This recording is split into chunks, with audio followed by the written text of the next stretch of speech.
Good morning, students. So we started with lesson number 4, that is the executive, wherein I talked about 3 organs of the government, that is legislature, executive and judiciary. Then I talked about president, that he is the nominal head, he is not the real head. Then I also talked about council of ministers, that is the president is only the nominal head and the actual power is exercised by prime minister with his council of ministers. That is, we have 2 heads in the parliamentary form of government. One is a nominal executive, that is the president, and the other one is the real head, who is the prime minister. So in his work, of course prime minister does the most important work. In his work he is assisted by the council of ministers. So in short, we can say that all the decisions are taken by the prime minister with his council of ministers, and therefore it is the most powerful institution. So I hope I was clear with this. Then we talked about all the functions that is performed by the president, and in this I explained about who appoints the prime minister. The prime minister is appointed by the president. Then the election is conducted. Whichever party gets the most number of votes, the leader of that becomes the prime minister, and in this case the president just hands over the appointment letter to the prime minister. And there was one more thing that अगर किसी भी party को majority नहीं मिलती है तो जो मिली जुली सरकार बनती है 2 या 3 पार्टी को मिला के, उसे हम कहते हैं कोalition गवर्नमेंट. फिर प्राइम मिनिस्टर क्या करते हैं, एक लिस्ट ऑफ मिनिस्टर्स तैयार करते हैं, उन्हें पोर्टफोलियोज मिलते हैं, that is most important ministries मिलते हैं. और फिर ये जो मेंबर्स होते हैं, चाहे वो लोकसभा या राज्यसभा के हों, उनको ओथ एडमिनिस्टर कराया जाता है. और अगर कोई पर्सन जो किसी भी हाउस का मेंबर ना हो वो मिनिस्टर बनाया जाता है, and prime minister can do that. तो विद इन 6 मंथ्स के अंदर उन्हें अपनी सीट को सिक्योर करना पड़ता है, चाहे वो इलेक्ट होके आए, चाहे वो नॉमिनेट होके आए. आई ऑल्सो टोल्ड यू कि राज्यसभा में 12 मेंबर्स नॉमिनेटेड होते हैं, तो वो नॉमिनेट होके भी आ सकते हैं और वो इलेक्ट होके भी आ सकते हैं. Then we started with council of ministers. तो आई टोल्ड यू कि जो नॉर्मल टर्म है काउंसिल ऑफ मिनिस्टर्स का, वो कितना होता है, 5 years. And council of ministers answerable किसको है, they are answerable to Lok Sabha, and this is called as collective responsibility of the council of ministers. Council of ministers में 3 तरह के मिनिस्टर्स आते हैं, cabinet ministers, ministers of state and deputy ministers. और जो prominent members होते हैं, जो इम्पॉर्टेंट मेंबर्स होते हैं, उनको इम्पॉर्टेंट पोर्टफोलियोज दी जाती हैं और उन्हें ही कहा जाता है कैबिनेट मिनिस्टर्स. ये बहुत एक्सपीरियंस्ड होते हैं and they take part in all important decisions of the government. तो जितने भी इम्पॉर्टेंट डिसीजन होते हैं वो कौन लेता है, वो कैबिनेट मिनिस्टर्स लेते हैं. और इस प्रोसेस में, दैट इज डिसीजन मेकिंग में, जो उनको हेल्प करते हैं, they are ministers of state and the deputy ministers. तो कैबिनेट मिनिस्टर्स मीटिंग को अटेंड कर सकते हैं freely, they are allowed to. Ministers of state cannot attend cabinet meetings. Yes they can if they are asked to, अगर उन्हें कहा जाता है अटेंड करने के लिए तब, लेकिन कैबिनेट मिनिस्टर्स की तरह उनके पास राइट नहीं है. और डेप्यूटी मिनिस्टर्स मीटिंग अटेंड नहीं कर सकते हैं. So then we talked about collective responsibility कि council of ministers collectively responsible होते हैं. मतलब काउंसिल ऑफ मिनिस्टर्स का हेड कौन होता है, प्राइम मिनिस्टर होता है. तो जो ये इंटायर काउंसिल ऑफ मिनिस्टर है वो एक टीम की तरह काम करती है. तो अगर आप कोई गेम खेल रहे हैं तो क्या ऐसा होता है कि सिर्फ आप हार गए? अगर आप क्रिकेट खेल रहे हैं, आप नहीं हारते हैं, आपकी पूरी टीम हारती है.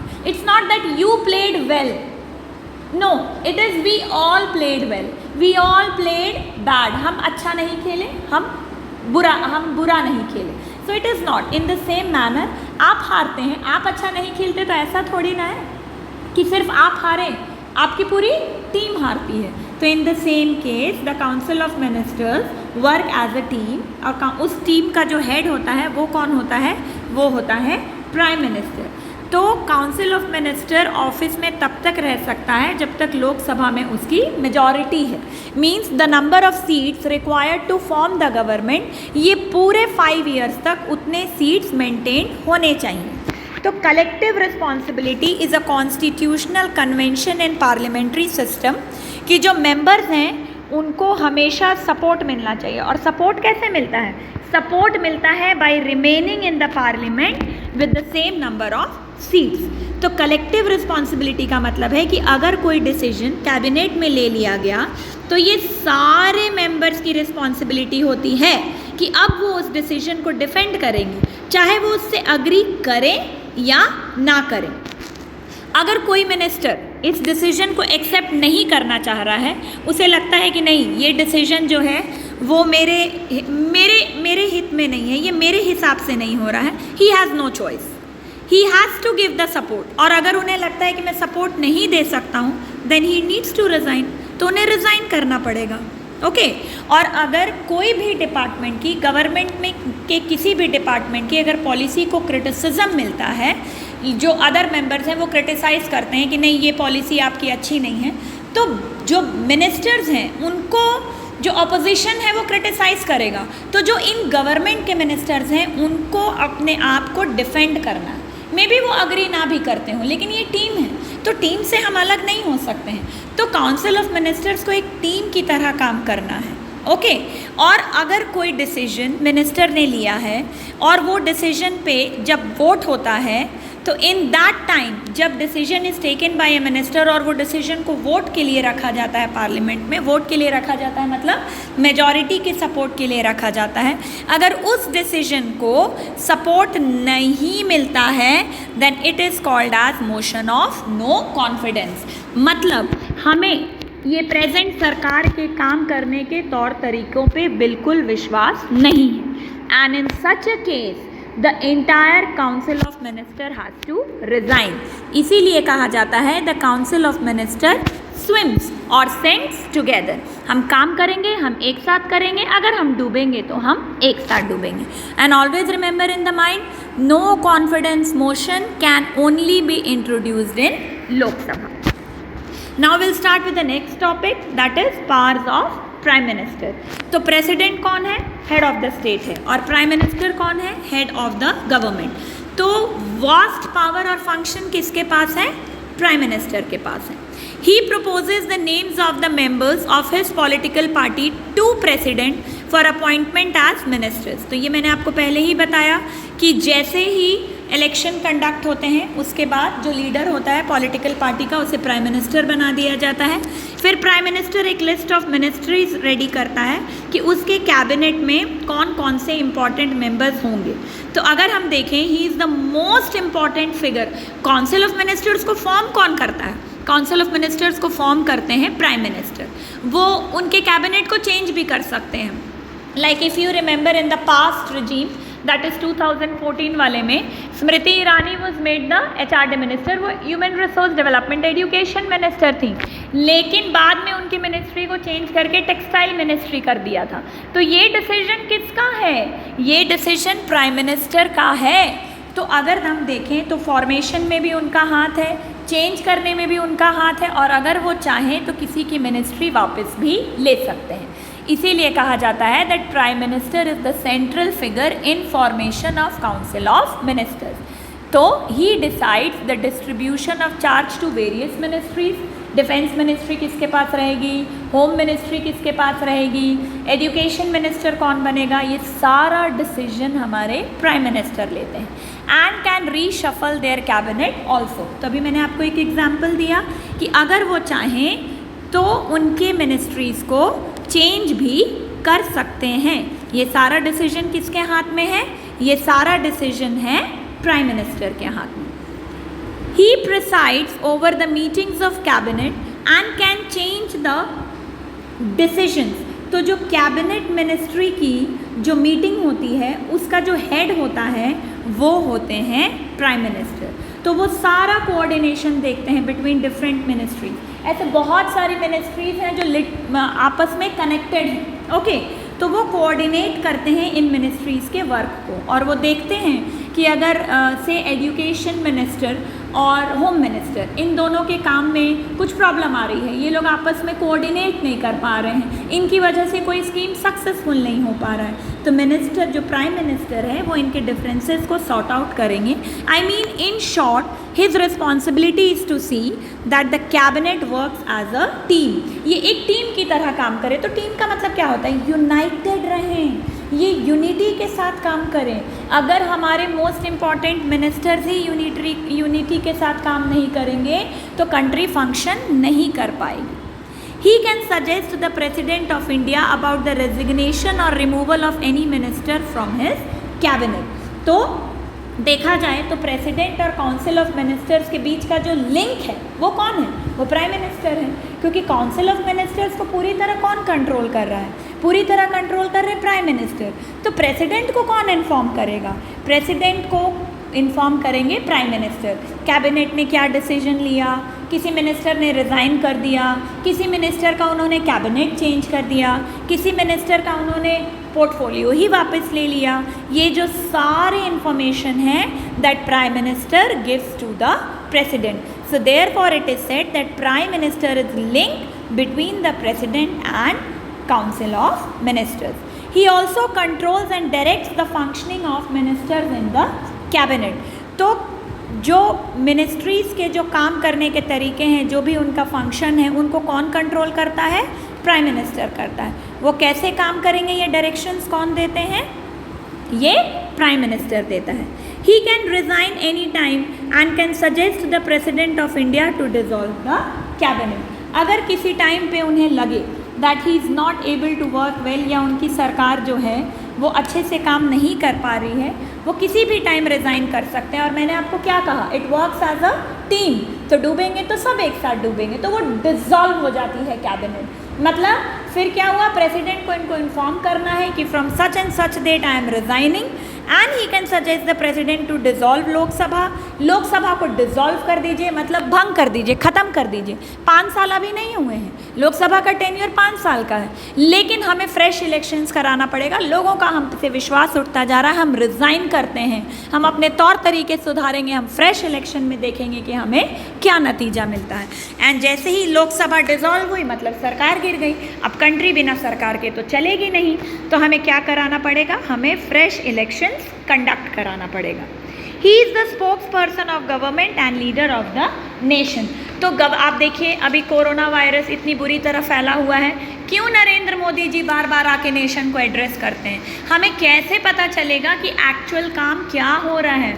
तो नरेंद्र मोदी जी आते हैं, वो अपनी बात रखते हैं, गवर्नमेंट ने ऐसा किया, आपको ऐसा करना है, आपको भी सचेत होना है, क्योंकि हमें सिटीजन के सपोर्ट की भी उतनी ज़रूरत है. तो इसीलिए उन्हें कहा जाता है he is spokes person of the government and he is the leader of the nation. तो in short if you see, वो लीडर ऑफ द नेशन है, वो लीडर ऑफ द पार्लियामेंट है, स्पेशली वो लोकसभा के लीडर हैं. And in all the cases he plays an important role in all decisions with regard to foreign policies. आप देखिए जितने भी इंटरनेशनल विजिट होते हैं that is done by mister Narendra Modi, क्योंकि इंटरनेशनल रिलेशंस को भी हमें स्मूथ रखना इतना ही ज़रूरी है. हमारी बाउंड्रीज हैं, we need to respect the relation with other nations. अभी आप देखिए चाइना ने कुछ तरह से जब हम पे अटैक किया तो यूएसए के प्राइम मिनिस्टर ने, फ्रांस के प्राइम मिनिस्टर ने क्या कहा कि वी आर विद इंडिया, हम इंडिया को सपोर्ट करेंगे, अगर ऐसा कुछ भी होता है हम अपनी मिलिट्री बेस से उन्हें सपोर्ट करेंगे. What does it mean? कि अगर हम अपने इंटरनेशनल रिलेशंस को अच्छा रखेंगे तो जब हम पे कोई प्रॉब्लम आएगी तो हमें दूसरी कंट्री सपोर्ट करेंगी. तो ये फॉरेन पॉलिसीज़ को भी मजबूत रखने का काम किसका होता है? प्राइम मिनिस्टर का होता है. He recommends all the important appointments. तो लास्ट वीडियो में आपने सुना होगा कि जितने भी इम्पॉर्टेंट पोस्ट होते हैं उनका अपॉइंटमेंट कौन करता है? प्रेसिडेंट करता है. चाहे वो चीफ जस्टिस ऑफ इंडिया हो, चाहे वो जजेस ऑफ सुप्रीम कोर्ट हों, चाहे वो यूपीएससी का चेयरमैन हो, लेकिन ये वो अपने मन से नहीं करते हैं. प्राइम मिनिस्टर रिकमेंड करते हैं प्रेसिडेंट को कि such and such person should be appointed. The emergency powers are in real exercised by the PM. Emergency powers का मतलब होता है जैसे आपने कभी सुना होगा कि कि जैसे अभी जम्मू एंड कश्मीर में कुछ टाइम के लिए प्रेसिडेंट्स रूल लगा था, व्हाट डज़ दैट मीन? उसे हम कहते हैं स्टेट इमरजेंसी। या 1975 में नेशनल इमरजेंसी लगाई थी इंदिरा गांधी की सरकार ने। तो ये जो इमरजेंसी इम्पोज करते हैं, जब कॉन्स्टिट्यूशन के हिसाब से जब भी लॉ एंड ऑर्डर बहुत बुरी तरह से ब्रेक डाउन होता है, जब पुलिस जो है वो लॉ एंड ऑर्डर को कंट्रोल नहीं कर पाती है और सरकार को ऐसा लगता है कि इसका नतीजा बहुत गलत हो सकता है, बहुत वायलेंस फैल सकता है, बहुत एक्सट्रीम लॉस ऑफ लाइफ हो सकता है, तो कॉन्स्टिट्यूशन ने ये पावर दिया है गवर्नमेंट को कि वो इमरजेंसी इम्पोज कर सकती है। अब इमरजेंसी का मतलब क्या है कि भाई कुछ तो अभी बहुत अर्जेंट है, अभी तो हमें लोगों की जान बचानी है, तो उसमें कर्फ्यू लग जाता है, लोगों को अपने घरों में रहना पड़ता है। जैसे लॉकडाउन, लॉकडाउन क्या है? हमें अपने घरों में रहना है, तो ये एक इमरजेंसी सिचुएशन है। तो गवर्नमेंट ने क्या किया, हमारे काम की चीज़ों जैसे ग्रॉसरी शॉप्स को ओपन छोड़ा, मेडिकल केमिस्ट को बोला कि आप अपनी शॉप रन कर सकते हो, लेकिन बाकी सारी चीज़ें जिसे गवर्नमेंट नॉन एसेंशियल मानती है उसे गवर्नमेंट ने क्लोज कर दिया। तो emergency and lockdown is not the same. Of course lockdown इसलिए है, इसलिए नहीं है कि कुछ बहुत वायलेंट हो जाएगा, it is for our safety. लेकिन इमरजेंसी का मतलब होता है कि अगर गवर्नमेंट ने अभी तुरंत एक्शन नहीं लिया तो बहुत ह्यूज वाइड स्प्रेड वायलेंस हो सकता है। तो ये emergency basically constitution says that the president proclaims emergency और अनाउंसेस, लेकिन ये पावर प्रेसिडेंट का नहीं है, ये एक्चुअल पावर प्राइम मिनिस्टर का है। प्राइम मिनिस्टर प्रेसिडेंट को इन्फॉर्म करते हैं कि इन सच एंड सच स्टेट या नेशन वाइड अब जो सिचुएशन है वो आउट ऑफ कंट्रोल जा रही है, तो सिचुएशन कंट्रोल करने के लिए हमें इमरजेंसी इम्पोज करना होगा। He is described as the keystone in the cabinet arch because he controls the entire administration. तो इतने के बाद आपको क्या समझ आया कि इंटायर एडमिनिस्ट्रेशन को कंट्रोल कौन करता है? प्राइम मिनिस्टर करते हैं। प्रेसिडेंट और काउंसिल ऑफ मिनिस्टर्स के बीच का लिंक कौन है? प्राइम मिनिस्टर है। तो इन दैट केस जब पूरी काउंसिल ऑफ मिनिस्टर्स को ये कंट्रोल करते हैं, उनको डायरेक्ट करते हैं कि कैसे काम करना है, कैबिनेट मिनिस्ट्रीज़ के बीच के डिफरेंसेस को सॉर्ट आउट करते हैं, so in that case who is he? He is the most important institution in the parliamentary form of government, and with the support of majority in the Lok Sabha, he or she, Prime Minister कोई ज़रूरी नहीं है कि हमेशा mail ही रहे। Indira Gandhi has been one of the most dominant Prime Ministers in our country. He or she becomes the ruler of the country. Thank you students. We'll meet again in the next lecture.